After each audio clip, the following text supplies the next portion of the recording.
السلام علیکم ورحمۃ اللہ وبرکاتہ۔ بسم اللہ الرحمن الرحیم۔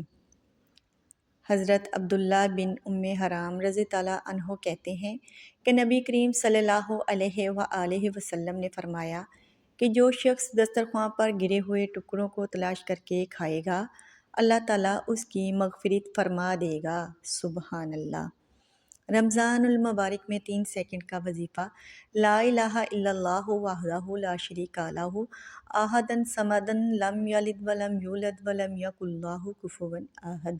رسول اللہ صلی اللہ علیہ وآلہ وسلم نے فرمایا، جو شخص ان کلمات کو پڑھے گا تو اللہ تعالیٰ اس کے لیے 20 لاکھ نیکیاں لکھے گا۔ سبحان اللہ۔ کیونکہ رمضان المبارک میں ہر عمل کا ثواب 70 گنا بڑھ جاتا ہے، تو ایک دفعہ پڑھنے سے 14 کروڑ نیکیاں ملیں گی، اور جس قدر پڑھا جائے گا اتنا ہی ثواب ملے گا۔ 8ویں روزے کی عبادات: نماز فجر کے بعد سورہ فتح 1 بار پڑھیں۔ نماز ظہر کے بعد دعائے وسعت رزق 25 مرتبہ پڑھیں۔ نماز عصر کے بعد 5واں کلمہ استغفار 100 مرتبہ پڑھیں۔ نماز مغرب کے بعد دعائے رزق 25 مرتبہ پڑھیں، اور نماز عشاء کے بعد سورۃ آل عمران کی آیت نمبر 26 70 مرتبہ پڑھیں۔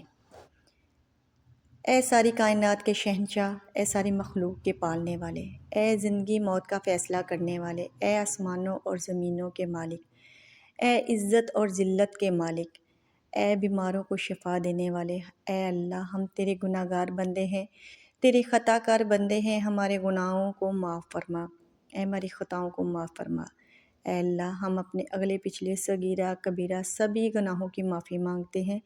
اے اللہ رب العزت ہم اپنے سارے گناہوں سے توبہ کرتے ہیں، ہماری توبہ کو قبول و منظور فرما۔ آمین یا رب العالمین۔ یا اللہ پاک یہ دعا میرے تمام سننے والوں کے حق میں بھی قبول و منظور فرما۔ آمین۔